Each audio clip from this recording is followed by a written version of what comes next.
Representing your community in this chamber is a great honor and one that carries responsibility. You were all selected to be here because of your dedication, leadership, and commitment to your schools, families, and communities. You should be very proud of this achievement. Looking around the chamber, I feel proud to see such an engaged, prepared, and a confident group of young people. You represent the promise for the future of the Northwest Territories, and I look forward to hearing your discussions and seeing you shine in your roles today.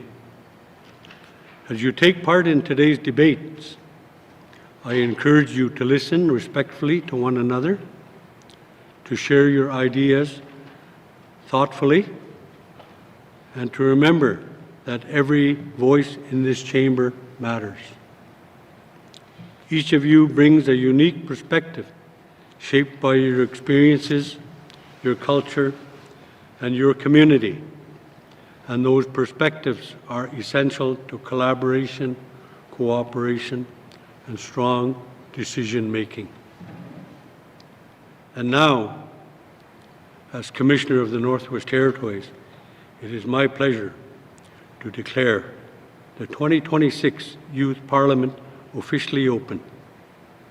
Koyanaini, Koana, Ha'ai, Masi, merci beaucoup, thank you.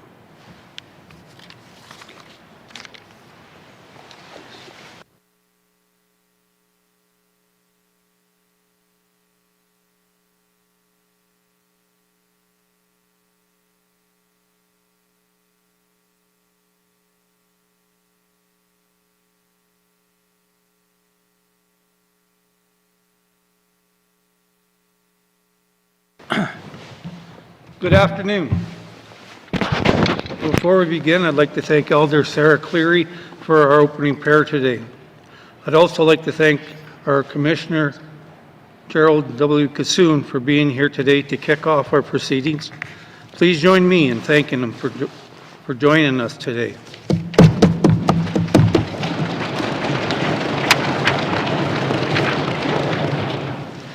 I'd like to thank the MLAs who contributed to the success of this event. I know we have some MLAs volunteering as pages, and I truly appreciate that. I know many of you have the opportunity to meet with your MLAs earlier this week, and before you arrived, they were able to give you some tips, advice, and information. Please join me in thanking them.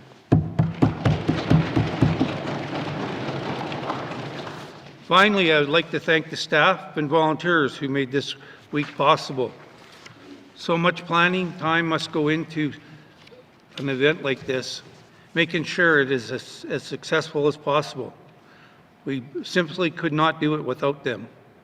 Please join me in thanking them for all they've done so far this week.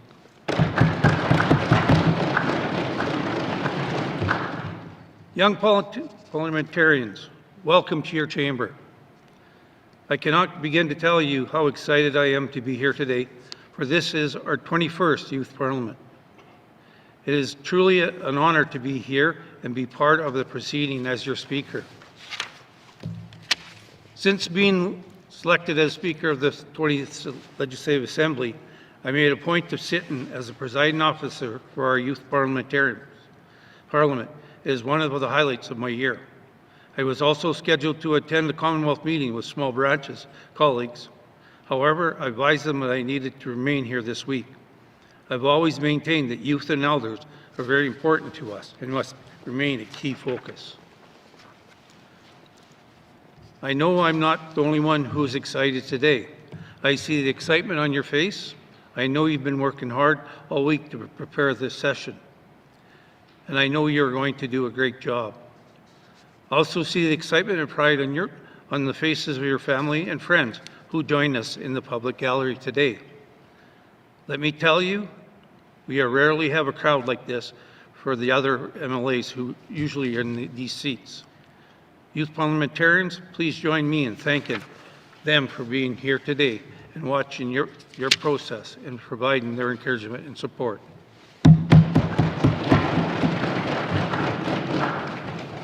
I know not everyone wants to see you was able to be here today, and many of those people are watching these proceedings on our website, social media, and YouTube channels. Although they could not be here in person, we know they are proud of you and also excited to see and hear you today, and are sending you their support from afar. Please join me in thanking them as well. There is so much more I could say about these proceedings and their importance, but I'll keep it short since I know you're all eager to get going. I understand that I'm eager to hear your statements and debate as well. Folks, I said many times that I believe our youth are our future. You are our future leaders, our future change makers, and future guardians of language, culture, and way of life. After spending the week with you and seeing you learn and grow, I know our future is in good hands with each of you. Now let's get down to business. Item 2, Minister Statements. Minister of ECE and Justice.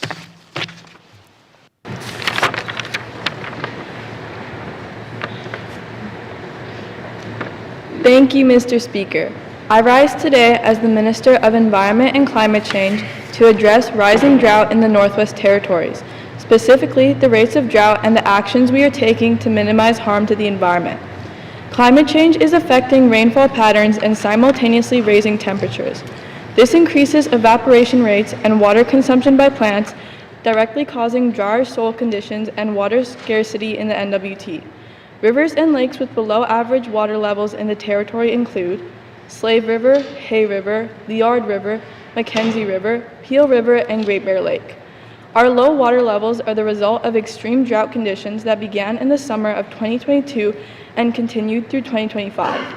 Drought makes trees more prone to wildfire, causes water shortages in our communities, and disrupts aquatic life. In preparation for prolonged drought, we are contributing funding to the Northwest Territories portion of the National Hydrometric Network. This is a government program run in collaboration with the University of Saskatchewan that has been collecting data about flow and low water levels, including predictions for the next 15 years.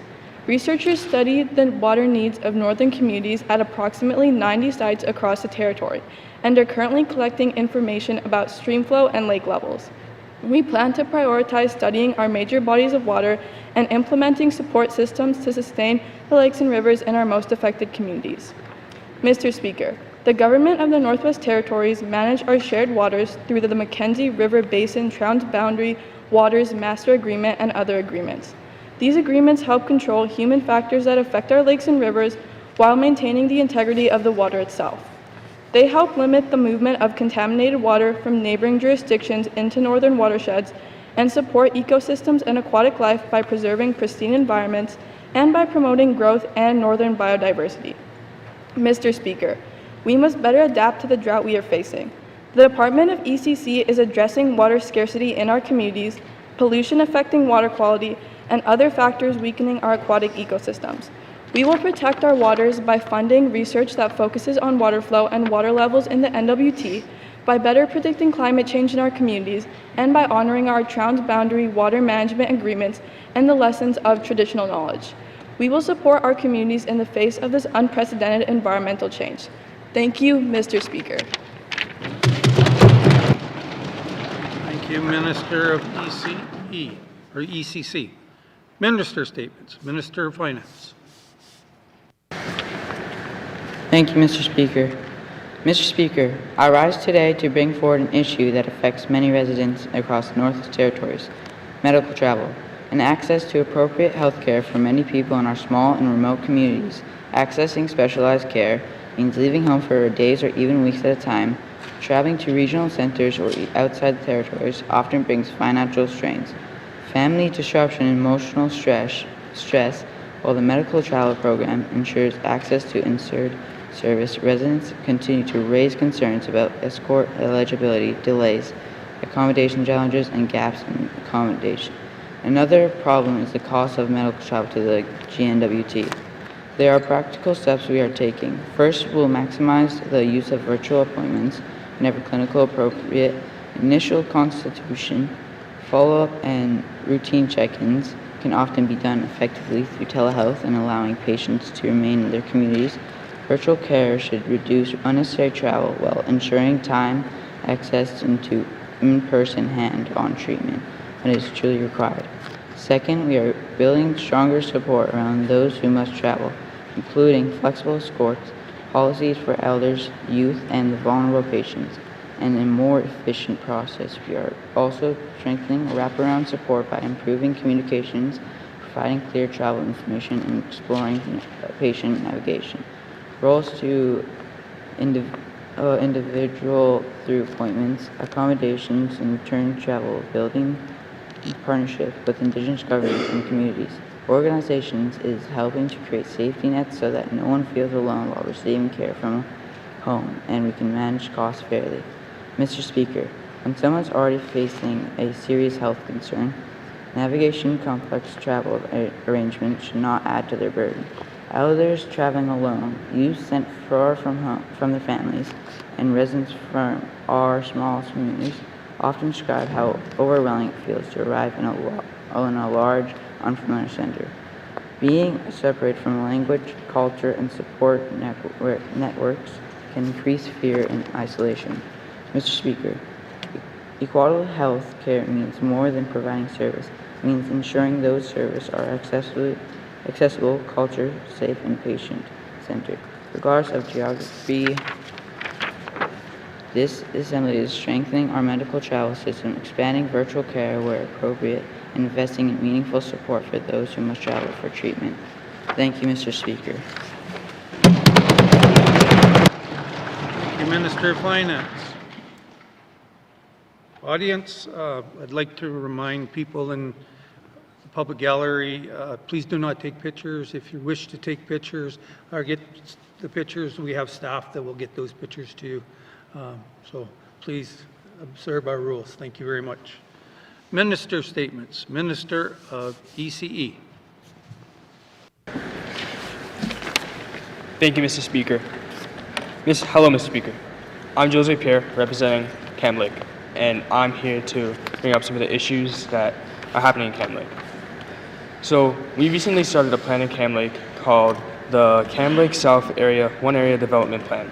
This is where we expand Cam Lake to areas which include Enterprise Drive and Grace Lake Boulevard. We will have a public hearing for this plan on May 13th at 12 p.m.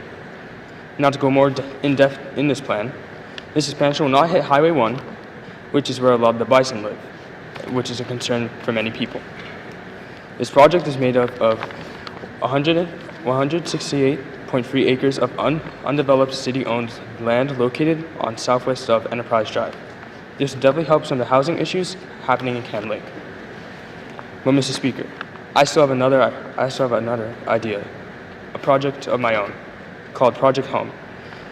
Partnering with cities, with the City of Yellowknife, Salvation Army, and Home Base, this project is to help families and individuals struggling with substance abuse and any other issues. Mr. Speaker, starting in summer 2026, we start building homeless shelters around the Cam Lake area, and then in other areas of Yellowknife. Mr. Speaker, how this works is we set up homeless shelters around common places where homeless people hang out. Examples being gas stations, liquor stores, etc. We would hire professionally trained workers to tend to their needs, whether it be food, water, or clean clothes. We'd help them build long-term stability and teach them things such as financial literacy, employment, and mental health. Home Base has recently started a program where teachers come to the shelters instead of the students going to school. And we already have some investors and companies who are interested in this project, such as Clark Builders. Mr. Speaker, this would be a good addition to our city and NWT in general. This program will help out with housing, and in addition to the Cam Lake Development Plan, this would be really good to implement. Their ideal stay at the homeless shelter would be 2 to 3 months, and during those 2 to 3 months, we try to teach them everything we can and that they need to learn and help them find employment. And then we can put them back into society with the skills they need to survive. For this project, I have a $3 million grant from the city to add homeless shelters around the Cam Lake area. And especially right now, this is very important to implement. But thank you for listening, Mr. Speaker. Shout out to the City of Yellowknife and all the other sponsors. Thank you, Mr. Speaker.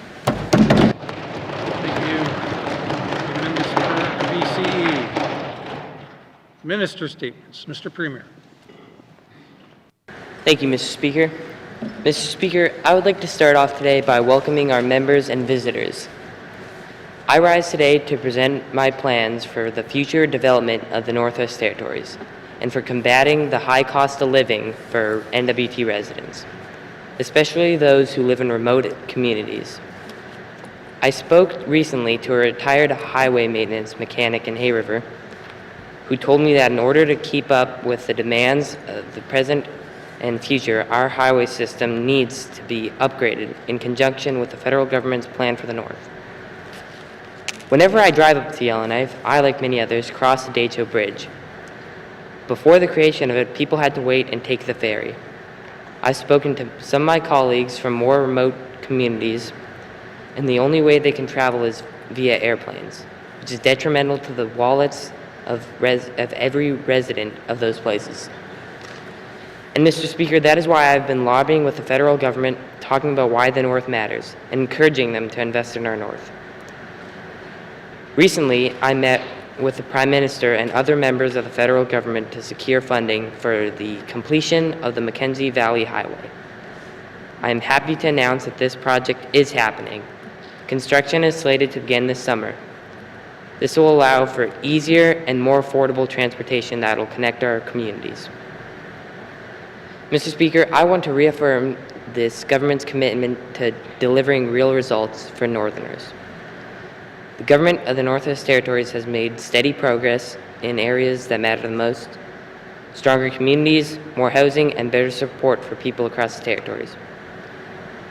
We will keep working to ensure that every resident has access to quality health care, that our youth have opportunities to learn, work, and grow, and that our economy remains strong and sustainable in the years to come.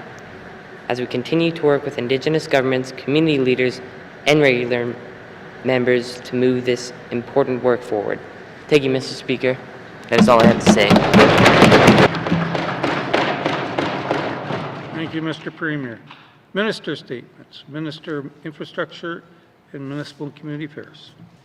Thank you, Mr. Speaker. I rise today to bring forward issues that affect many young people and families in the Northwest Territories. People in my hometown of Betcherco and small communities across the Northwest Territories face many challenges, including limited programs for youth. Furthermore, there are very few activities available in small communities. Extracurricular programs are limited, and if someone wants to join a program like Taekwondo, they often have to travel to Yellowknife. For many families, that simply is not possible. Mr. Speaker, many youth are left wondering what they will do after school. How will they stay active? How will they continue doing the activities they love? These are important questions, and they show the need for stronger support in our communities. Our government recognizes that we cannot expect our youth to thrive if their basic needs for connection, activity, and support are not being met. That is why we are taking steps to bring support and opportunities directly into our communities. This means investing in local programs, creating safe community spaces, and expanding access to sports and activities in small communities. We are working with communities to provide funding to introduce more after-school programs and activities that youth actually enjoy. Many young people are interested in events like overnight games, as well as year-round camps and recreational programs. By supporting these initiatives, we can help youth stay active, connected, and engaged. Mr. Speaker, we know there is only so much we can do at once, but starting small in each community is an important step forward. When youth feel bored or alone, having access to programs can make a real difference. In conclusion, youth should have more programs and activities that bring a sense of pride and safety. By investing in opportunities in small communities, we will begin to see positive changes. Youth will build independence, find comfort in their communities, and feel more supported. Mr. Speaker, when we give people something to do and a positive place to be, we give them a real chance at a healthier future.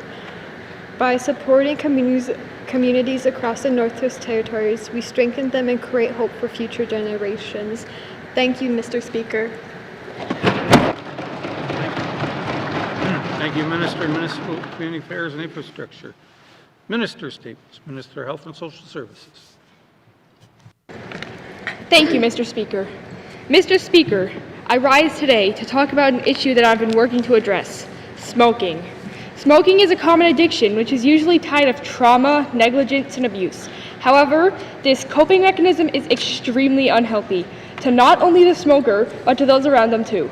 When youth have friends that smoke, they tend to be influenced by their behavior and begin to smoke themselves. When children have parents that smoke, they may think it's normal and safe, and even if they don't, they still suffer from secondhand smoking. When an individual smokes outside, people passing by can also suffer from secondhand smoking. And according to 2018 statistics, 29% of Northwest Territories residents aged 15 to 24 smoke either occasionally or often. Risks of many problems are increased by smoking, including lung cancer, depression, and tooth decay. Secondhand smoking poses many risks too, such as respiratory issues, cardiovascular issues, and increased chances of lung cancer. Not to mention, pets can suffer from secondhand smoking too. Effects on pets caused by secondhand smoking include dogs eating cigarette butts, toxins getting in a cat's fur, and contaminated water for fishes. We looked at these risks, thinking how painful it must be to suffer from such a thing. So we've decided that something needs to be done about them, and that we have to protect everyone put at risk. So, Mr. Speaker, we took an approach to this issue by making Quit Kits. Quit Kits are free in the Northwest Territories and can be found in your local health center. They include many tools to keep your mouth full and keep your hands working, such as chewing gum, tea, flavored toothpicks, soapstone, fidget cubes, and more. In addition to that, Mr. Speaker, new legislation against smoking has been implemented. The minimum age to purchase tobacco is 19. We have enforced laws against tobacco usage in public places and anywhere where minors may be present, with the exception of Indigenous ceremonies that require tobacco usage. The reason we implemented these laws is because Northwest Territories has one of the highest smoking rates in Canada. If as a smoker you do not intend on quitting, then I suggest you be mindful of where you smoke, by keeping in mind that any nearby living being may suffer from secondhand smoking. Finally, I'd like to mention that nicotine found in cigarettes is highly addictive, so even trying one cigarette could lead to addiction, and it is best to consider your own life, the lives of those around you, and any regrets you may have of smoking. Thank you, Mr. Speaker. Thank you. Thank you, Minister of Health and Social Services. Minister statements. Minister responsible for Housing and NWT. Thank you, Mr. Speaker. Mr. Speaker, alcohol has a big problem for a long time in many north communities. When people drink too much, it could lead to fighting, stressing at home, and kids not feeling safe or supported. Teenagers and families are dealing with the impact with other substances too. Mr. Speaker, weed is different, but it could also lead to something else. Weed becomes really normal, especially for youth, and a lot of people think it's not a big deal because it's illegal for some, but for some teens it could affect motivation, focus in school, and mental health, with some people using it to relax or escape stress, but sometimes it could just hide bigger problems underneath it. In a small community like Uluhaktok or other communities, it's hard to ask for help. People worry about being judged or talked to, and there isn't a regular addiction counselor that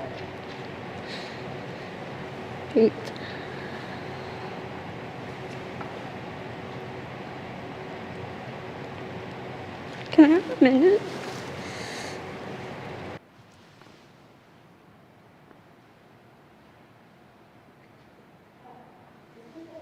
Addiction counselor that can someone go privately and constantly become of that problem can build up quietly until they become serious.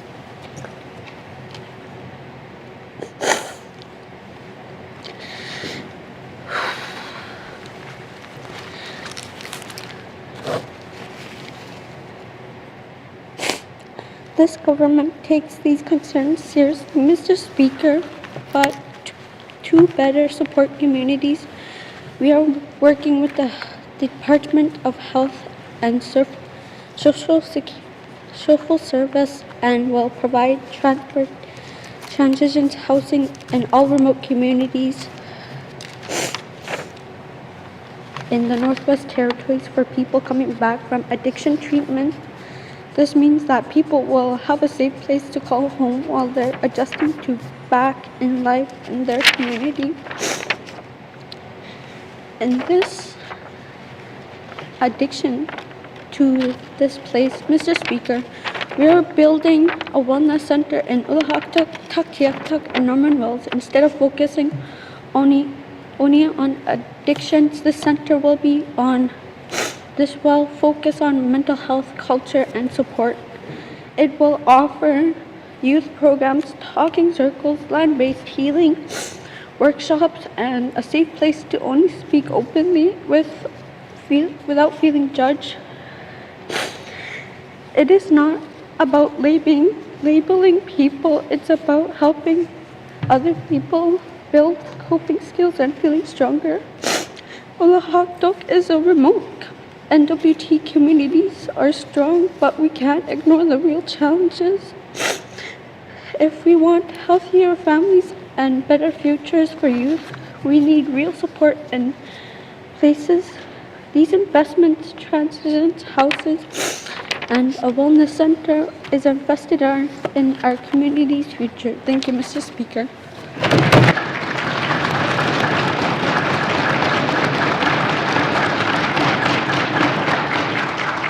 Thank you, Minister responsible for Housing and NT.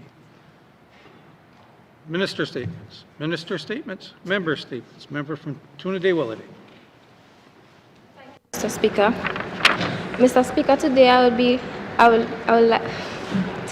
will be vocal about the magnitude of the positive impact that the Gender-Based Violence GBV program has had on students like me. The GBV sessions are some of the most meaningful learning experience we have in school. These are not just presentations or lectures, they are safe, respectful spaces where students are encouraged to speak and listen and truly understand one another. Even students who are unusually quiet feel comfortable enough to ask questions and share their thoughts. In these sessions, we learn about respect, boundaries, healthy relationships, self-worth, and how to recognize warning signs of unhealthy and unsafe situations. Many students are learning things they were never taught before, and it has changed how we see ourselves and how we treat others. The learning that takes place during GBV sessions is deep and personal. These lessons do not stay in the classroom, they affect our friendships, our relationships, and how we carry ourselves in everyday life. I also want to speak about the quality of teachers currently serving at our school. We are incredibly lucky to have teachers who care deeply about our success, our well-being, and our future. They support us not academically, but emotionally and mentally as well. It is heartbreaking to know that next school year, we may lose some of these amazing educators because of the extremely high rent cost of $2,000 per month. For students, this is not just staff changing. It feels like losing people who truly believe in us. Our physical education teacher is a powerful example of this impact. Under their leadership, our female students shocked Hay River and Yellowknife by winning competitions and proving what young women from our community can achieve. Those wins were about confidence, discipline, teamwork, and pride lessons that stay with us for life. Honorable Speaker, programs like GBV and the teachers who deliver them are shaping strong, informed, and resilient youths. Losing them would be a loss not only to students but to the entire community and our futures. Thank you, Mr. Speaker. Thank you, member from Tuna-Day-Willowday. Member statements. Member from the Day-Chuk. Thank you, Mr. Speaker. Over the past few years, many families have seen their everyday expenses go up. Prices for basic needs such as housing, food, transportation, and school supplies continue to increase. And this makes life harder for many people when the cost of living rises faster than people incomes. Families must make difficult choices, and these choices can affect their well-being and their future. Housing is one of the areas where many people are feeling the most pressure. Rent is going up in many communities, and buying a home has become more expensive. According to a 2024 housing report, 12.8% of housing in the NWT is unaffordable. Groceries are another major concern. The price of food has increased in almost every category, from fresh products to basic staples like bread, milk, and pasta. For many families, this means they must look for cheaper options or cut back on certain items. Even when they want to make healthy choices, when food becomes too expensive, it affects nutrients, health, and overall quality of life. Transportation costs have also grown. Rather, families rely on public transit or a personal vehicle. These expenses can add up. Gas prices, bus fares, and even the cost of maintaining a car has all increased. When transportation becomes more expensive, it can limit a family's ability to go to school, to work, or community activities. School supplies is the final topic I would like to discuss. Without school supplies, it will be harder for the NWT students to get the education they need. Things like laptops cost hundreds of dollars. Students need laptops to write essays, to do school-related work. Without a laptop, it is hard for students to keep up with the schoolwork. Affordable school supplies are important for students so they can learn and have a successful life in the future. If prices don't become more affordable, people could decide to move down south. I want people to be able to stay in an NWT, and that's why I believe prices in the NWT should be more affordable for the residents of the NWT. Thank you, Mr. Speaker.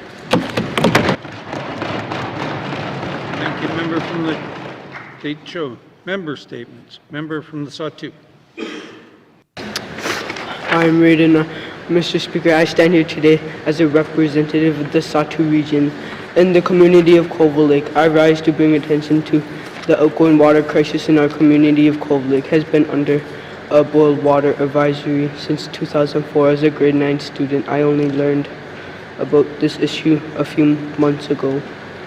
Our lake is our only source of drinking water, and clean water is important for cooking, cleaning, laundry, and everyday use. Residents have been drinking water under those conditions for the last 22 years.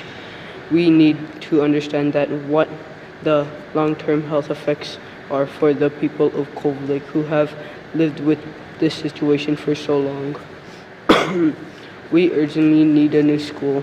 The portables that just arrived are a band-aid fix. Current school is small. Classrooms are so close together that students can hear each other, making difficult to focus. We also need a larger gym so students can fully take part of physical education classes that practice sports in proper space. Last summer, I was fortunate to work a summer job in Colville Lake. This experience taught me the importance of showing up on time, working hard, and collaborating with the community leaders to make our community a better place. Finally, I want to express how much I value going out on the land and learning from the land. It is important to who we are as the Dene people. It helps the next generation to our tradition. We are grateful that both our community and school make a land-based learning part of our everyday lives. Masicho, thank you, Mr. Speaker. Thank you, member from the Sawtooth. Member statements. Member from Yelnley Center. Thank you, Mr. Speaker. Mr. Speaker, I rise today to speak about the importance of supporting new immigrants who choose to make their home in the Northwest Territories. New immigrants play an important role in our community. They contribute to the workforce, bring new skills, and add to the cultural diversity of Yellowknife. However, many newcomers face challenges when settling into life in the Northwest Territories, including finding housing, employment, and accessing services. Adjusting to the northern climate and culture can also be difficult. especially for families with kids. Without proper support, new immigrants may feel isolated or struggle to fully participate in community life. Mr. Speaker, I believe the government can change in improving support for newcomers by working with settlement organizations, schools, and employers, providing clear information about available services, offering language support, and helping newcomers connect with local programs can make the transition feel easier. Schools also play an important role in creating welcoming environments for students from diverse backgrounds. By supporting new immigrants, we strengthen our communities and help ensure that the Northwest Territories remains a safe and welcoming place for all who choose to live here.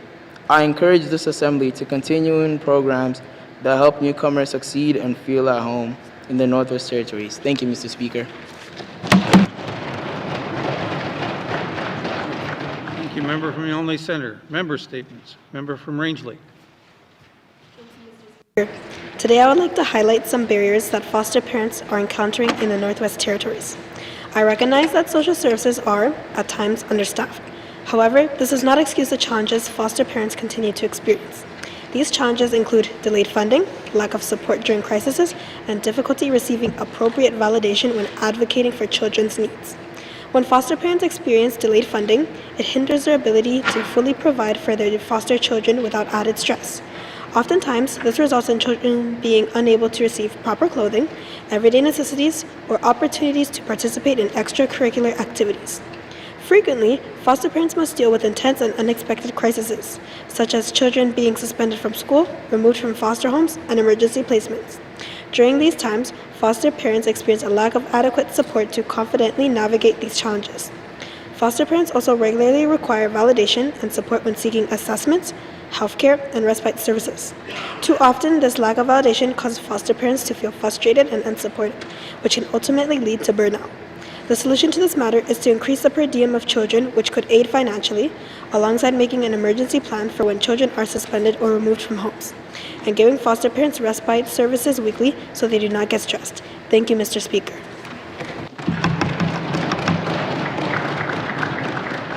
Thank you. Member from Rangeley. Member statement.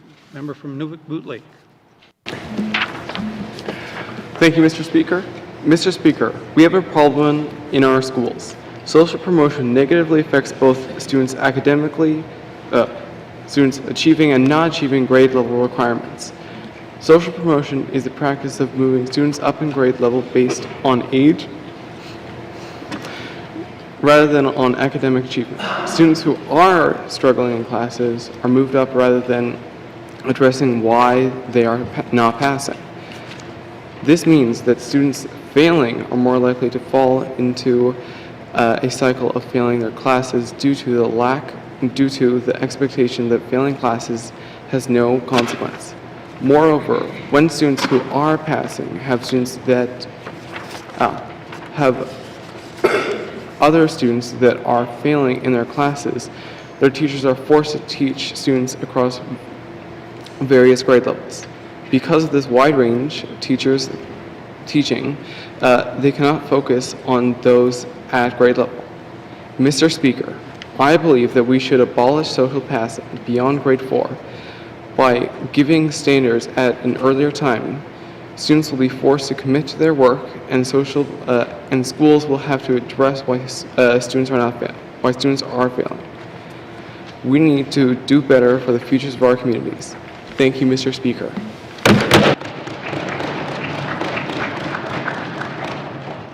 Thank you. Member from Nunavut Lake. Member statements. Member from Moultrie. Thank you, Mr. Speaker. Mr. Speaker, I rise today to bring forward the concerning lack of affordable housing in the Cleator region.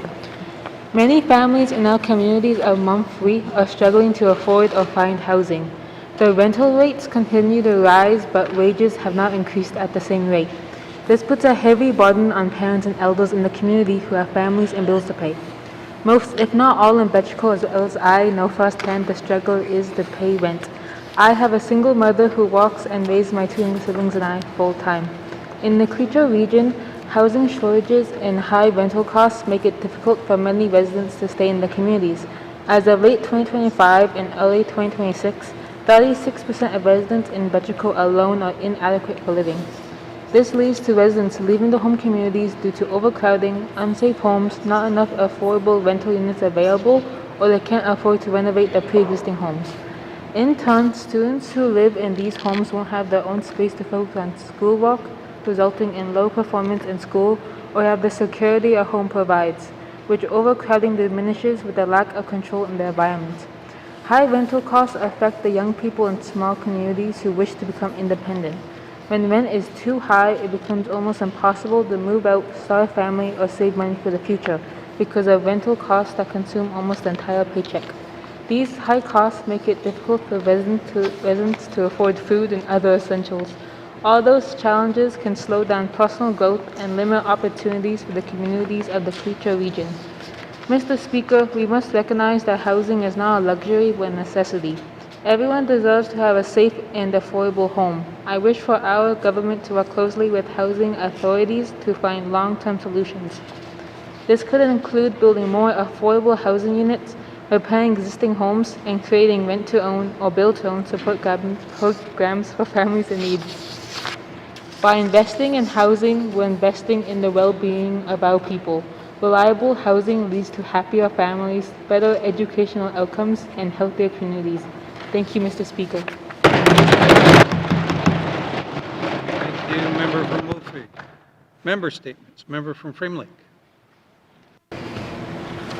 Thank you, Mr. Speaker. Mr. Speaker, I'm here today to speak up for the people experiencing homelessness in Yellowknife who are dealing with unsafe and often violent conditions. Yes, we have shelters, but how can support services actually help if both residents and staff don't feel safe inside of them? There have been many reports of staff stepping into fights and ending up with serious trauma and concerns about how some RCMP interactions are handled. This problem within shelters has been a major issue and concern for a long time. We need to implement the right and proper training for both staff and RCMP so that these situations can be handled the best way possible. Mr. Speaker, the 2024 Point in Time report shows that 74% of people experiencing homelessness in Yellowknife, which is 226 individuals, were reported with substance use. This can increase aggression and impair judgment, contributing to community violence. While plans to mention addiction services, current options often require leaving the territory or relying on phone support. Why must people leave their families and culture just to get help? With 57% of funding going into housing and only 4% going into services, we're not breaking the cycle. We need a stronger local addiction and mental health support in Yellowknife. Enforcing the idea to build a facility for Yellowknife results in a safer environment, especially downtown, for people including the future generation. There will be a higher chance of a decrease in violence due to substance use. Furthermore, the stress of choosing to go into rehab would be reduced significantly, as there would be no need to think about relocating. I believe that this is especially for public safety and a long-term solution. Thank you, Mr. Speaker. Thank you, Member from Frame Lake. Member statements. Member from Great Slave. Thank you and good afternoon, Mr. Speaker. Mr. Speaker, I rise today to bring forward the issue of climate change that has very much impacted many, if not all, the lives of the people in the NWT. The Government of Canada highlighted that the NWT is warming at an estimate of 3 times the global rate as of this year. Moreover, the next 4-year period, 2026 to 2030, are foreseen to be profoundly hot and will absolutely alter our community, wildlife, ecosystem, and infrastructure for the worst. In October of 2025, 2 reviews were sent to the Government of Canada soliciting an emergency management organization for the territory in response to the 2023 wildfires and the 2022 spring flooding. Despite 2 independent reviews being voiced, the government finds it to not be, in quote, feasible or appropriate, end quote. Mr. Speaker, tell me, what is so inappropriate about ensuring the safety and well-being of our people? We can look back just 3 years ago. In summer of late August 2023, our community was urged to leave our homes and everything we've ever known, not knowing when we'd return. The evacuation had a colossal effect on our community's routine, mental health, work life, and personal lives. I'm speaking today as a person who was impacted by the evacuation both physically and mentally. I believe that with an organization, it could provide permanent fire breaks encircling parts of our territory. These fire breaks can look like man-made lakes, gaps in vegetation, and construction around our borders. I also believe that it could create standardized emergency plans and in preparation for multiple crises. Smoke, fire, and floods may be inevitable, but a plan to prepare our community for our safety. 2023's evacuation plan was poorly structured, long, and pricey for our community, and we need to make sure that this won't happen again. Thank you, Mr. Speaker. Thank you, member from Great Slave. Member statements. Member from Mackenzie Delta. Thank you, Mr. Speaker. I stand here today representing the Mackenzie Delta. I am from a small community of Aklavik. Drum dancing is an important part of life here in Aklavik. It has been a part of my family's culture for a very long time. I would like to raise the issue of a lack of youth drum dancing programming in Aklavik. At my school, Moose Kerr School, only 7 out of 120 kids know how to drum dance. There isn't a dedicated time for people who want to learn how to drum dance. The only time people can drum dance is at an event, at the arena, or at your house. The only times events happen at the arena to drum dance is on holidays like Christmas, Easter, and New Year's. People show up to some of the community events, but only watch the dances. I know more young people want to learn how to drum dance. Back in the day, there was a lot of youth drum dancing. I think it is the shyness that comes every year because they don't want to embarrass themselves and they don't want to know how. Mr. Speaker, this is a problem because it is a part of the Inuvialuit culture and we don't want to lose it. My dad is the leader of the drum dance program in my community, and he is going to pass it down to family members and me. Also, this is why we have to keep the Inuvialuit culture alive. We have been losing a lot of our culture since Canada got colonized by Europe. This is why it is important to keep drum dancing alive. Mr. Speaker, I think we should set up a day and make a program so the youth can learn how to drum dance and learn more about the culture. It is important to the youth because who will pass down the drum dancing culture? No one will be able to pass it down if nobody wants to learn how to drum dance. It matters because we can't lose culture. It has to stay alive. Mr. Speaker, we should help the program by funding it because if we don't, then we can't get the young people to learn and we could possibly lose that part of our culture. Mr. Speaker, they won't just learn how to drum dance, they'll also learn how to sing the songs and make their own drums. Thank you, Mr. Speaker. Thank you, member from Mackenzie Delta. Member statements. Member from Yonge Lake North. Thank you, Mr. Speaker. I rise today to bring forward a big problem in the NWT. We need changes in our healthcare system, specifically magnetic resonance imaging machines. People here in Yellowknife, all over the NWT and in Nunavut have to travel to Edmonton for medical services, specifically for MRI diagnostic services. Sometimes this trip spans days. It disrupts work lives, social lives, as well as people's personal lives for services that could be provided closer to home. For example, just for a 30-minute MRI, lives have to be disrupted for a minimum of 2 full days and often more. Families' lives all over the NWT have been disrupted more than necessary due to medical travel. Parents have to miss work, kids have to miss school, and the GNWT is paying a lot more than necessary for medical travel when they could buy an MRI machine. It would save a lot of people the pain of having to lose more work than necessary and leave the territory for basic medical needs. My family and I have experienced this multiple times, and it's not very efficient. On top of all that, there's a personal loss that comes with having to leave the territory, whether it's leaving family or missing events. No one likes it. The GNWT spends around $35.5 million, according to the GNWT website, on medical travel each year for MRI scans, not including the personal time and money lost from taking time off work instead of just spending around $2 million for an MRI machine in Yellowknife that would last years. The volume of MRIs performed for NWT patients is not easy to find publicly, but if the NWT is anything like the Yukon, then half of all out-of-territory patients are going for MRIs.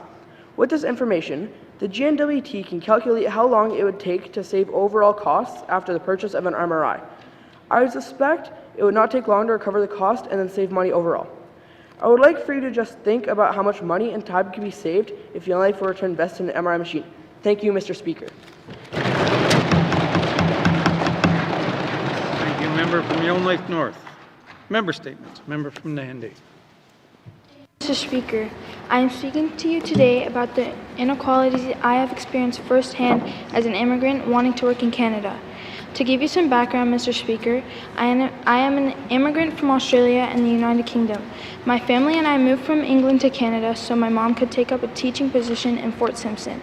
Since then, we have been building our lives here in the Northwest Territories and adjusting to a completely new community, climate, and way of life. I'm currently in Canada on a student visa and have been living here for almost 2 years. In that time, I've gone to school here, made new friends, and tried to become a part of my community while also still being aware that my status is temporary. Right now, my family and I are working toward becoming permanent residents so that we can continue to contribute to Canada long-term and fully settle here. As I stated, I have a student visa. This only allows me to go to school and lets me travel within Canada, as well as visiting my extended family in Australia and the United Kingdom. I feel grateful to have been given this opportunity, a chance to live here in Canada, but also very happy to be able to live here in the Northwest Territories. I have made great friends and experienced some new things in the NWT, like snowboarding, speed skating, taking part in Super Soccer and Cager, and many more experiences. I've experienced struggles, Mr. Speaker, as it relates to getting a job in Canada, specifically in my community of Fort Simpson. In regional areas such as Fort Simpson, there are opportunities to work in the local store. I'm willing and able to work, and I cannot due to my restriction placed on my visa. This makes me feel limited compared to my classmates who can apply for jobs, gain experience, and earn their own money. I want to be independent and start building skills early, but the rules don't give me that opportunity. Financially, it can be difficult. Even though I live with my parents, there are personal expenses like clothes or activities that I wish I could help pay for. Not being able to work means I have to rely entirely on my family. This restriction doesn't just affect my ability to earn money, it affects my independence and sense of belonging. I want the chance to contribute, learn, and grow like any other student, but right now, that opportunity feels out of reach. One big improvement would be clearer and more flexible work rules for younger students. Allowing part-time work would make a huge difference.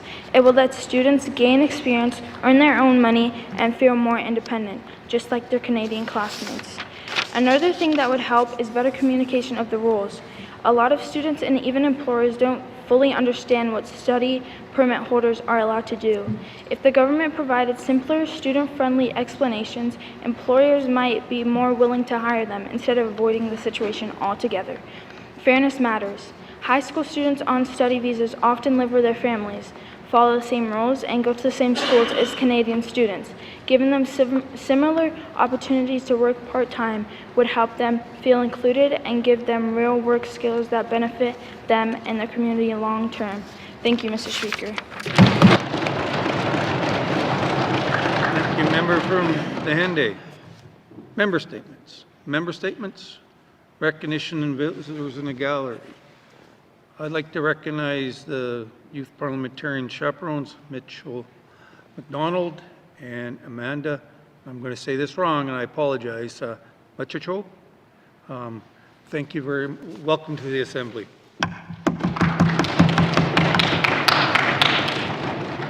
Also, former youth parliamentarian Laia Yakalaya.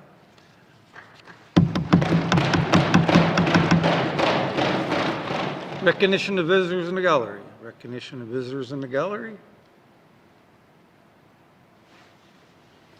Member from Inuvik-Boot Lake. Mr. Speaker, I would like to recognize Kyle Rogers. Thank you, Mr. Speaker. Member from Inuvik-Boot Lake. Member from Great Slave. Thank you, Mr. Speaker. I would like to recognize Kyle Rogers for encouraging me to do this for the past 3 years. I would also like to recognize our staff members at school and the parents that have come to watch us today. Thank you. Recognition of visitors in the gallery. Member from Tabacha.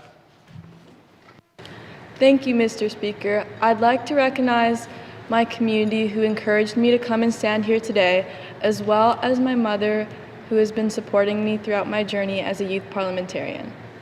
Thank you, Mr. Speaker. Thank you, member from Tabacha.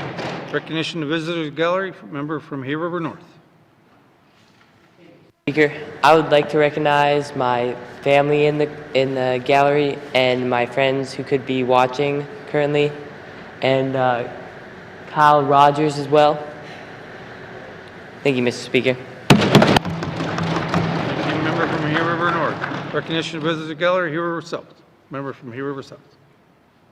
Mr. Speaker, I would like to recognize my homeroom teacher for helping me apply. Thank you, Mr. Speaker. Recognition of visitors in gallery, member from Yellowknife North. Thank you, Mr. Speaker. I'd like to recognize my parents who are currently in the gallery for supporting me in doing this program, as well as my sister who is coming out to watch today. Thank you, Mr. Speaker. Thank you, member from Yellowknife North. Recognition of visitors in gallery, member from Range Lake. Speaker, I would like to recognize my mom who encouraged me to join this and the elders who have taught me so much about this. Thank you, Mr. Speaker. Member from Range Lake. Recognition of visitors in gallery, member from Wolfley. I'd like to recognize my grandmother who sewed my vest and my moccasins. Thank you, Mr. Speaker. Thank you, member from Wolfley. Recognition of visitors in gallery, member from Tuna Day, Willowday. I would like to recognize my aunt and my cousins who are watching from home. Thank you, Mr. Speaker. Member from Tuna Day, Willowday. Recognition of visitors in the gallery, member from Frame Lake. Thank you, Mr. Speaker. I would like to recognize my mom because she has supported me and encouraged me throughout this whole entire program. I wouldn't be here without her, so thank you, Mr. Speaker. Thank you, member from Frame Lake. Recognition of visitors in gallery, member from Mackenzie Delta. Mr. Speaker, I would like to recognize Mock and Daddock for letting me come here. Thank you, Mr. Speaker. Recognition of visitors in the gallery, member from Cam Lake. I would like to recognize my parents who forced me to be here, but I really enjoyed this experience. Thank you, Mr. Speaker. Thank you, member from Cam Lake. Recognition of visitor gallery, member from Nahende. I'd like to recognize my teacher, Jacqueline Thompson, for helping me throughout this whole youth parliament. Thank you, Mr. Speaker. Thank you, member from Nahende. Recognition of visitor gallery, member from Yellowknife Center. I'd like to recognize my big sister for being a chaperone and my parents for helping me get here. Thank you. Thank you, member from Yellowknife Center. Recognition of visitors in gallery, member from Inuvik Twin Lakes. Speaker, I'd like to recognize my principal who promoted this program every day on the announcements until I finally decided I was going to apply. Thank you, Mr. Speaker. Thank you, member from Inuvik Twin Lakes. Recognition of visitors in gallery. Recognition of visitors in the gallery. If we missed anyone, thank you very much for being here. We greatly appreciate the audience. Motions. Member from Wolfley. Mr. Speaker, I wish to move the following motion, expanding access to healthcare and mental health services in the Northwest Territories. Whereas residents of remote and small communities face significant barriers to accessing healthcare, and whereas many residents must travel for medical treatment, creating emotional burdens for patients and families. And whereas medical travel creates significant financial costs for the government of the Northwest Territories. And whereas mental health challenges among youth are increasing, while stigma, limited services, and costs prevent many young people from accessing support. And whereas community-based healthcare workers require enhanced training and capacity to address health needs locally. Now therefore I move, seconded by the member for Yellowknife North, that Youth Parliament 2026 recommends that the government of the Northwest Territories adopt a hybrid healthcare delivery model using virtual and in-person care, with the goal of reducing non-emergency medical travel. And further, that the government of the Northwest Territories expand accessible mental health support for youth in school settings, including increased access to counselors, mental health education, and early intervention services for students. And furthermore, that the government of the Northwest Territories invest in enhanced training programs for community healthcare workers, with priority given to residents of small and remote communities. Thank you, Mr. Speaker. Member from Moultrie. To the motion, member from Tabacha. I support increasing mental health support in school settings and investments in training programs for healthcare workers. However, regarding the hybrid healthcare delivery model, I would like to consider that there are a significant number of communities in the territory that don't have access to sufficient internet for the virtual aspect of the model, which would hinder a medical professional's ability to diagnose or treat a patient that isn't able to connect their appointment online. If we were to implement a designated area for virtual healthcare or a solution that would provide access to quality internet in regions that lack connection in the motion, whether considering mental or physical injuries, it would benefit the people in these areas by providing a secure and safe place to receive non-emergency medical care online. Thank you, Mr. Speaker. Thank you, member from Tabacha. To the motion, member from Nahende. I mostly agree with the motion expanding the access to healthcare and mental health services because people in remote communities should be able to access medical care without traveling long distances. However, I also disagree with some parts because expanding these services would cost a lot of money and may be difficult to maintain in small areas.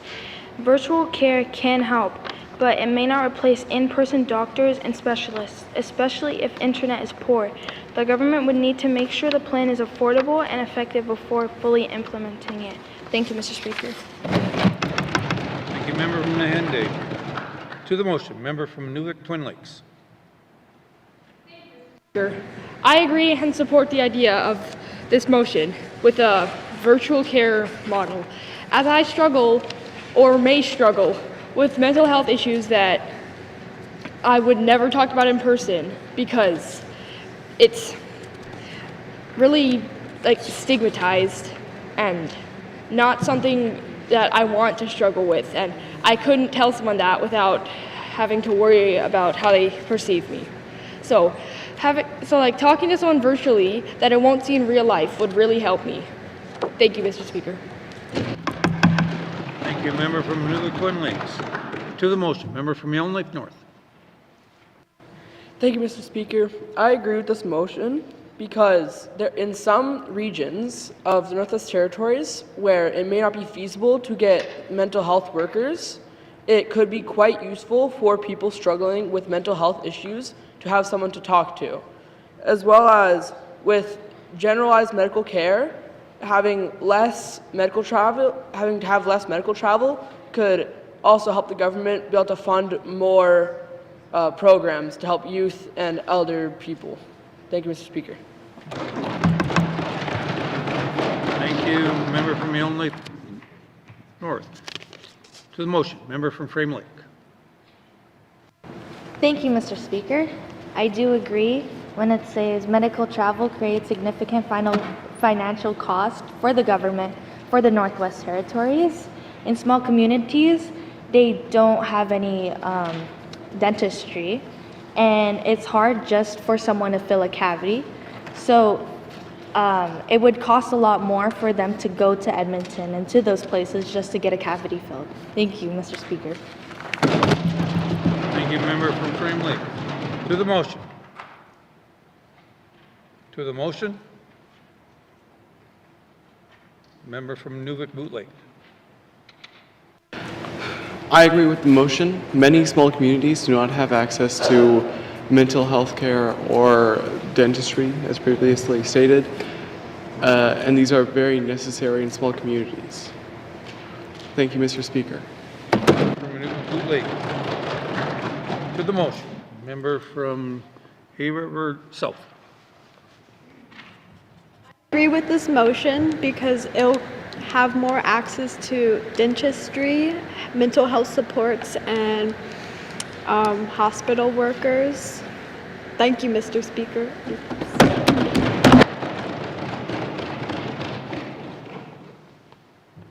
Thank you, member from Hay River South. To the motion.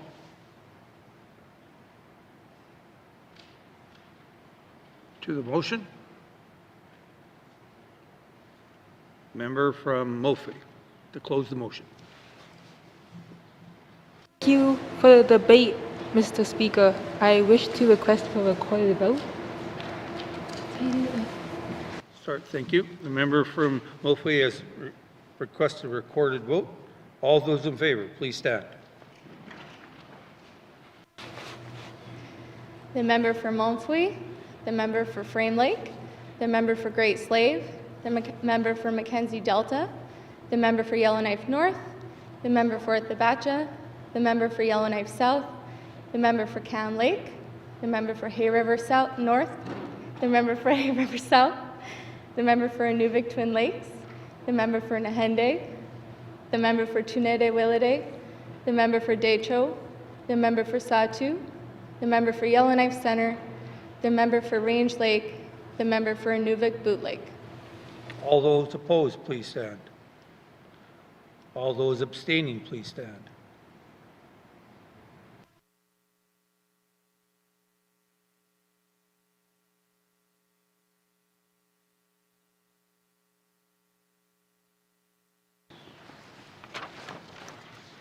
Colleagues, the recorded vote, 18 in favor, 0 opposed, 0 abstention. Motion is passed. Should have been 19. Oh, okay.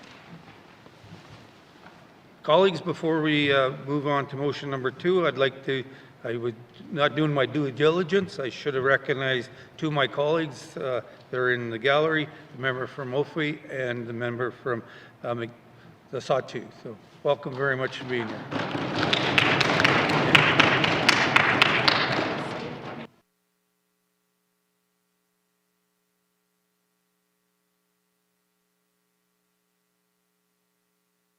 And recognition of visitors to the gallery, member from Nunatpa. To recognize my Nana and my principal, Nick Kupak, for letting me be here.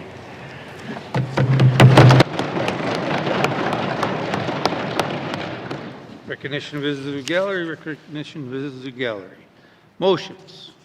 Member from Mackenzie Delta. Thank you, Mr. Speaker. I wish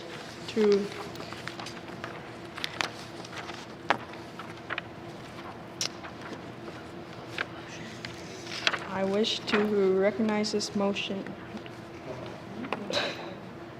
I wish to follow this motion, protecting caribou and natural ecosystems through sustainable harvesting and responsible development. Whereas caribou are an important food source for many residents of the Northwest Territories and are deeply connected to Indigenous culture, tradition, and way of life. And whereas some caribou herds in the Northwest Territories, including the Bathurst caribou herd, are in significant decline and require protection to recover. And whereas major infrastructure projects, including roads and highways, can disrupt migration routes, damage habitat, and affect caribou populations and other wildlife. And whereas infrastructure development is also important for lowering the cost of living, improving transportation, and developing economic growth in northern communities. Now, therefore, I move, seconded by the member for Sawtooth, that Youth Parliament 2026 recommends that the government of the Northwest Territories place stronger limits on caribou harvesting and delay major infrastructure development in sensitive caribou habitats until herd populations recover. And further, that the government of the Northwest Territories work with Indigenous governments, local communities, and wildlife experts to determine fair harvesting limits, including considering different limits for Indigenous and non-Indigenous harvesters. And furthermore, that the government of the Northwest Territories prioritize caribou population recovery over the new road and highway development where the two are in direct conflict. Thank you, Mr. Speaker. Thank you. Member from Mackenzie Dells. To the motion. Member from Satu. Speaker, I support this motion because caribou are very important to my community. They provide food and are very important to Indigenous culture and ways of life. When we build roads and highways, we cut off their migration routes, and it interferes with their reproduction and population doesn't grow. The caribou are fragile and need to be protected. The caribou, I think that having limits on hunting are important right now, but not hunting the herd with roads is more important. We shouldn't put in caps so that we feel better about building roads. This is why I support the motion. Thank you, Mr. Speaker. Thank you, member to the Satu. To the motion. To the motion. Member from Twin Lakes. I agree with this motion, as caribou herds are in decline. However, I feel if we just keep delaying infrastructure projects over and over again, the caribou herd will be balanced, declined, balanced, declined. I don't feel like it's a proper solution. I think a better idea would be to refrain from traveling during the migration period. Thank you, Mr. Speaker. Thank you, member from Newark Twin Lakes. To the motion, member from Nahende. Speaker, I agree with this motion because protecting caribou is important for the environment, Indigenous culture, and future generations. Caribou are a major food source for many people in the Northwest Territories and are deeply connected to traditions and the way of life. If their population keeps declining, it could harm both communities and the environment. While infrastructure is important, wildlife recovery should come first when there is direct conflict. Thank you, Mr. Speaker. Thank you, member from Nahende. To the motion, member from Haverhill North. Thank you, Mr. Speaker. I disagree with this motion. However, I do agree that it is important to protect the caribou population and to let it regrow. I do agree with the restrictions on hunting caribou. However, I think that the highway needs to be put in, and I think that if the highway is put in, that would make getting food to those northern communities a lot easier and perhaps lower prices, which will make them less dependent on caribou. If we keep delaying the road, then it might not even happen. We have, we've moved to create the road already, as I stated in my minister's statement, and if we keep delaying it, then there will never be a good time to do it. I don't think it'll directly impact the caribou as much as hunting the caribou, and it's not like the construction workers are going out there directly harming the caribou by like killing them and eating them or anything. That's all I have. Thank you, Mr. Speaker. Thank you from Haverhill North. To the motion, the member from Oakville. I agree with this motion because it's not just the caribou that will be affected, it will be other animals in the area, which, and the development of the road also leads to climate change, which is a bigger picture which affects the whole world. Thank you, Mr. Speaker. Thank you, member from Oakville. To the motion, member from Trinidad Wellington. I disagree with this motion because some people are aware of the caribou shortage and they still harvest, but I agree with building back the roads. Thank you, Mr. Speaker. Member to the motion, member from Hay River North. I agree with the statement because if we do the infrastructure, it will cause impact on the environment and at wildlife surrounding the area. But I do agree that it will significantly, it will have impact on the northern communities, lowering the food prices for them. Thank you, Mr. Speaker. Thank you, member from Hay River North. To the motion. To the motion, member from, sorry, you are Frame Lake. Member from Frame Lake?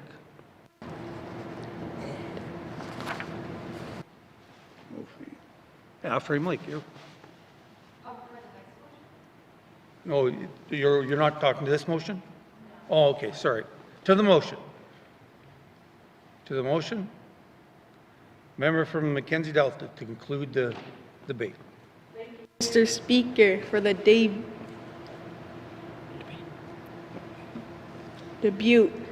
I would like to request a recorded vote. Thank you, Mr. Speaker. Member from Mackenzie Delta. Member from Mackenzie Delta has asked for a recorded vote. All those in favor to the motion, please stand.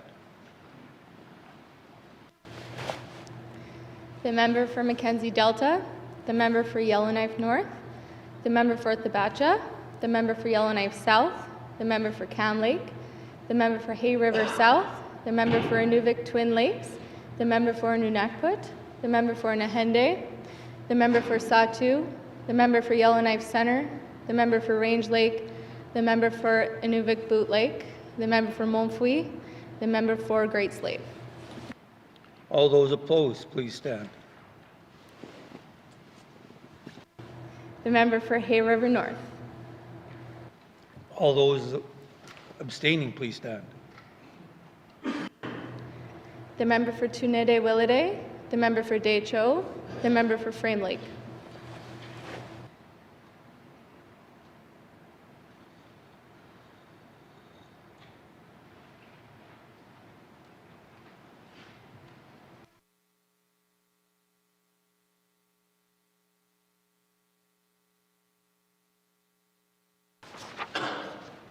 Colleagues, all those in favor, 15.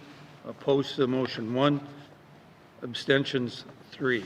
Motion has carried.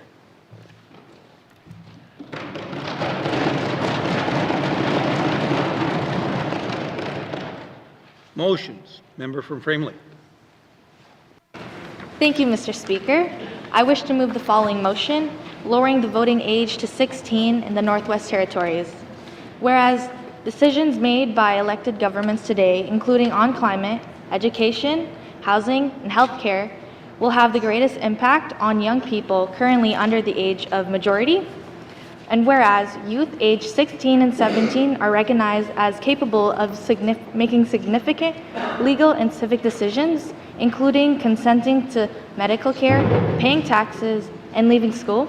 And whereas meaningful youth engagement in governance strengthens democratic culture, increases youth understanding of government, and helps create policies that better reflect the needs of all generations.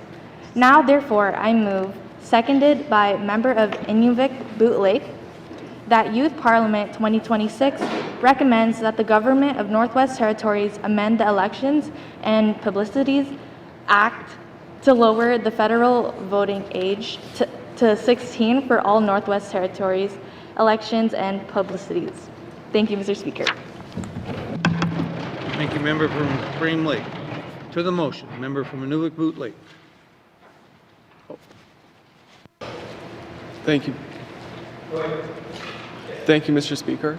I believe that lowering the voting age to 16 would drastically increase the number of voters in the youth and increase the number of potential revoters. Thank you, Mr. Speaker.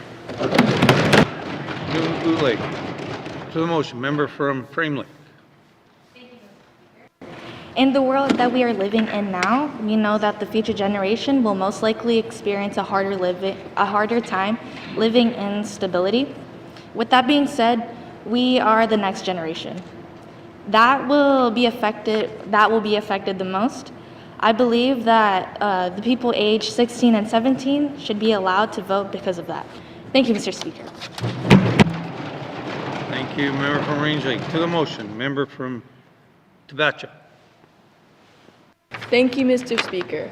I recognize the importance of the involvement of youth in territory politics. However, teens are susceptible to peer pressure and are easily influenced by factors such as social media and social influence from friends and family. Only 35% of youth in Canada watch the news regularly, while 85% are on social media, which is inherently more influential than educational. Though youth are affected by decisions made by today on healthcare, climate, housing, and taxation, they are still developing a thorough understanding of such, critical opinions, and most importantly, maturity. The 2-year gap between 16 and 18 is a significant amount of time and difference in cognitive development. Teens should be asked to make important decisions when they have been given all the resources to form them. For example, the opportunity to get a high school diploma, which most get at the age of 18. I disagree with the motion because I believe political-focused education prior to one's participation in an election may be more effective than lowering the voting age. Thank you, Mr. Speaker. Thank you, member from Tabacha. To the motion, member from Cam Lake. Thank you, Mr. Speaker. I agree with this motion as 16-year-olds are able to drive and the age of consent is, 16 years old. And I believe that if you have the responsibility to drive and you're on the roads and you're being safe, I say you have the ability to vote. Thank you, Mr. Speaker. Thank you, member from Cam Lake. To the motions, member from Nuvik Twin Lakes. Speaker, I strongly disagree with this motion because, primarily, I sense a bias in this motion as most of us are around the age of 16. So, you will be voting in favor so that you can vote in the things because I know we're all interested in politics if we're going to the youth parliament. Secondly, as much as I hate to admit it, I gotta read that. Secondly, it mentioned in the motion lower the federal voting age to 16, meaning like the country. And as much as I hate to admit it, the Northwest Territories is not one of the most populated communities in Canada. So other communities, like other provinces and territories, would get mad. Unlikely, but possibly increasing the chance of civil wars. I don't expect that to happen, but it's entirely possible.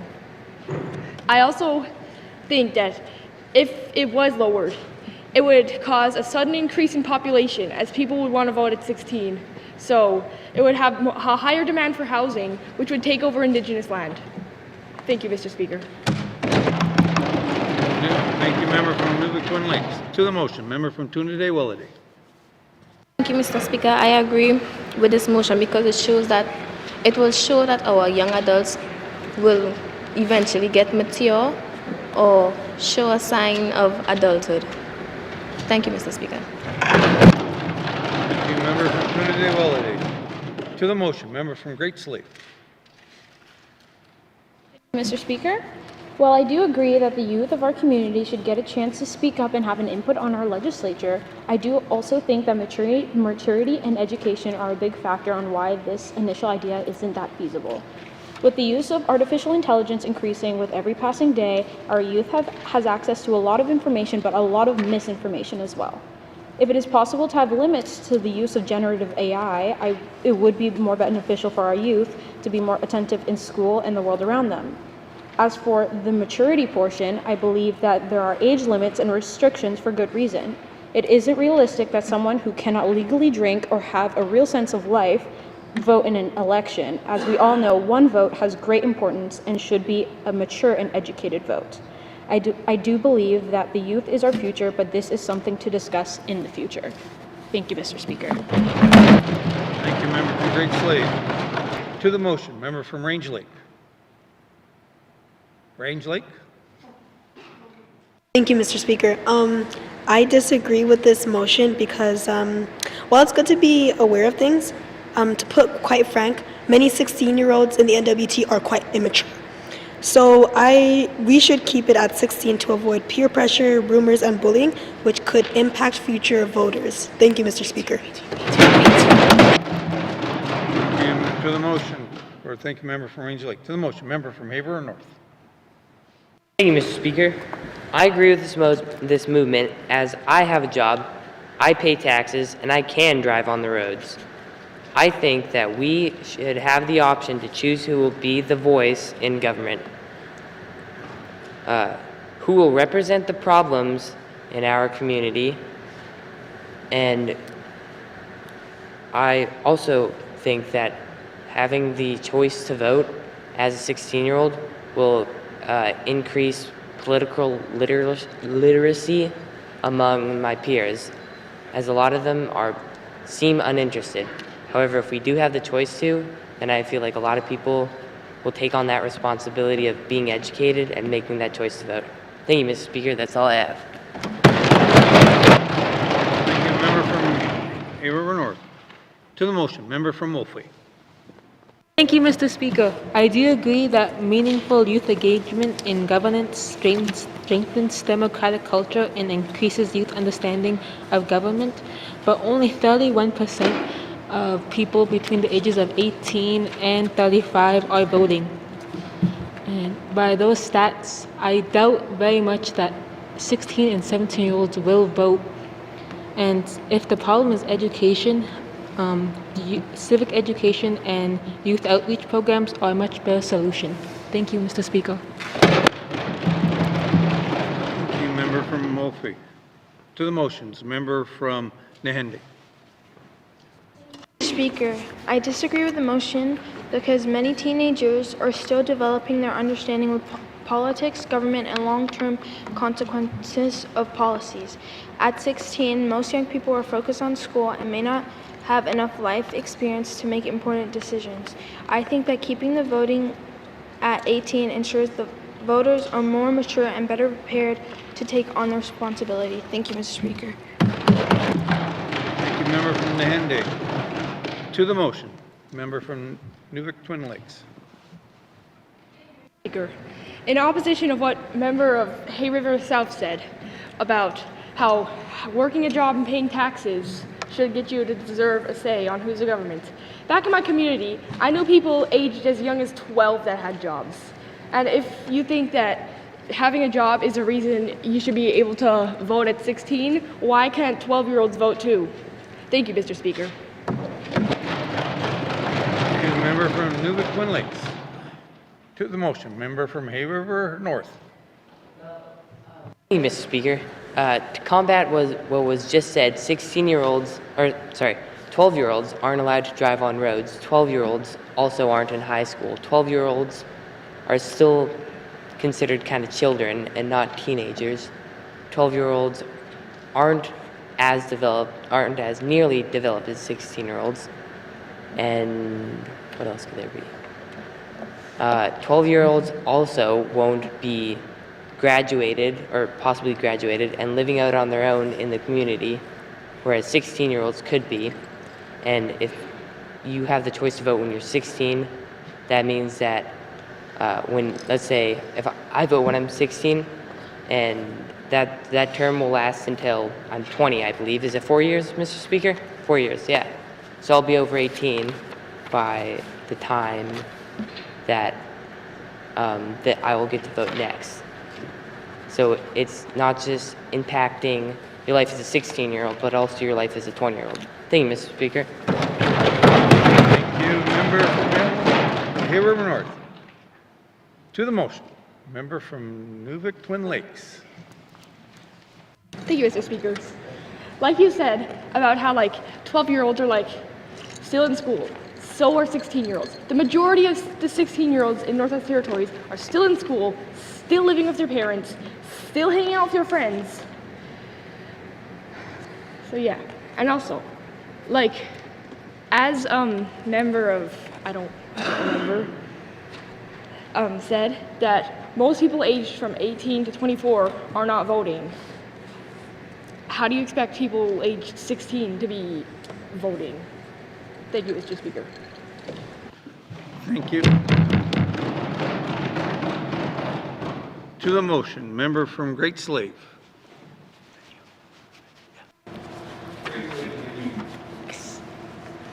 Thank you, Mr. Speaker. Whilst my colleague in the ECE made a very good point that 16 is the age of consent, we mustn't forget that 16 is still a minor.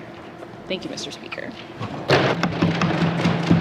Thank you, member from Great Slave. To the motion, member from Frame Lake. Thank you, Mr. Speaker. It is true that majority of the people aged 18 to 24 don't vote. However, I feel like lowering the age to 16 would lead to more education and more knowledge about the voting process so that in the future, people aged 18 to 24 would be interested in voting. I also don't think that drinking associates with maturity. Thank you, Mr. Speaker. Thank you, member from Frame Lake. To the motion, member from Hay River North. Thank you, Mr. Speaker. I agree with what the member of Frame Lake just said. I think she put it perfectly. I also believe that if you lower the voting age to 16, it will increase the political literacy of kids around that age, and also the 16, 17, and 18-year-olds, but also younger than that, because they will be informed, because they will be making that choice soon. Thank you, Mr. Speaker. From Hay River North. To the motion, member from Great Slave. Thank you, Mr. Speaker. I would just like to point out that drinking and voting have nothing to do with each other, and I do agree with that, but I would also like to say that someone who cannot drink would be considered a child, and we should treat 16-year-olds not as children because they are mature enough to make decisions to take care of themselves, but not mature enough to make decisions that will impact the entire territory. Thank you, Mr. Speaker. Member from Great Slave. To the motion, member from Tabacha. Speaker, while recognizing that what Mr. Premier said about his beliefs that lowering the voting age may raise political literacy rates, I believe that we should try to raise them before we allow 16-year-olds to vote so that they will be able to make these informed decisions, not by the consequences that they have caused, but by the possibilities that they could imply. Thank you, Mr. Speaker. Thank you, member from Tabacha. Member from Cam Lake. Thank you, Mr. Speaker. As the Minister of Education, I believe that we should add classes having to do with politics so that we can start children from young, and then once the voting age is 16, they will be educated enough to make good decisions and know the impacts and what will happen in the future if they make the wrong decision. Thank you, Mr. Speaker. Thank you, member from Cam Lake. To the motion. To the motion. Member from Frame Lake may conclude the debate. Thank you, Mr. Speaker. A thank you to everyone for the debate. I'd like to request for a recorded vote. Thank you, Mr. Speaker. Thank you, member from Frame Lake. Member from Frame Lake has asked for a recorded vote. All those in favor, please stand.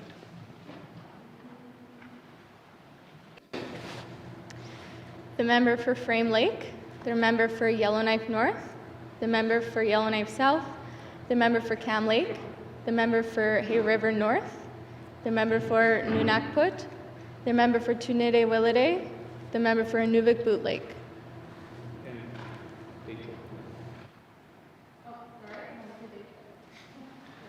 All those opposed, please stand. The member for Great Slave, the member for Mackenzie Delta, the member for Tabacha, the member for Hay River South, the member for Inuvik Twin Lakes, the member for Nahende, the member for Satu, the member for Yellowknife Center, the member for Range Lake, the member for Montfouille. All those opposed, please stand.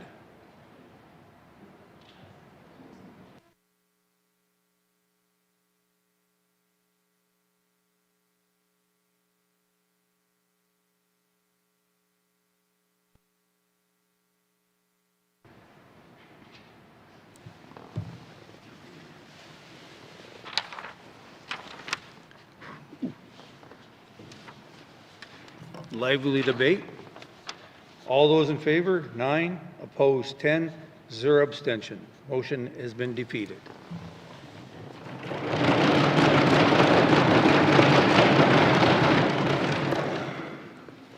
Youth parliamentarians, I'd like to thank you very much. And at this point in time, I would like to ask the Commissioner to come in to close our youth parliament.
Let's give those young parliamentarians a round of applause.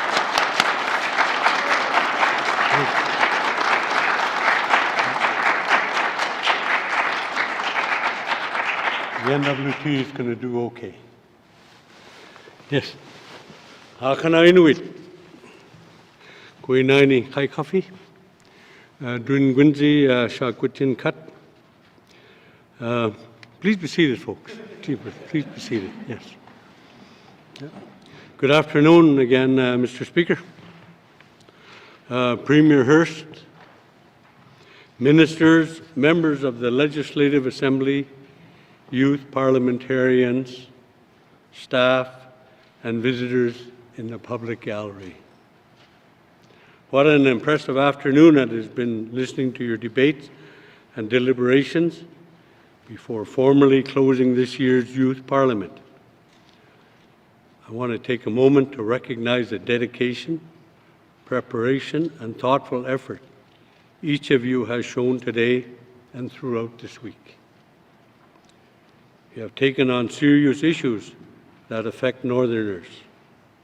You voiced your opinions, listened to differing perspectives, worked through challenges, and experienced firsthand the important role the Legislative Assembly plays in the lives of the people across our territory. That is no small task, and you rose to it with confidence and respect. I hope this week has allowed you to build new friendships and gain a deeper understanding of life in other communities across our beautiful territory. These connections and shared experiences are some of the most valuable outcomes of Youth Parliament. I cannot stress enough that you are the future of the Northwest Territories. Seeing your engagement, curiosity, and leadership here in this chamber makes it clear to me that our future is a bright one. Some of you may indeed return to this assembly one day as elected members. On behalf of the people of the Northwest Territories, I thank each of you for participating in the 2026 Youth Parliament. I also extend my sincere gratitude to your parents, your guardians, and teachers for supporting and encouraging you to take part in this important opportunity and for helping prepare you for the responsibilities you undertook this week. I would also like to recognize and thank the staff of the Legislative Assembly for their hard work and dedication in mentoring you throughout the program, as well as the members of the Legislative Assembly who contributed their time and experience to make this youth parliament a success. You should leave this chamber today feeling proud of what you have accomplished. You have represented your communities with care, thoughtfulness, and integrity, and you have shown that young people in the North are ready to lead. I wish you all safe journeys as you return home to your communities. May your light continue to shine on the path you choose. Stay focused, stay strong, keep working hard, and never stop believing in your ability to make a difference. As the Commissioner of the Northwest Territories, I now declare the 2026 Youth Parliament officially closed. Koyanaini, Kwana, Ha'ai, Masi, merci beaucoup. Thank you.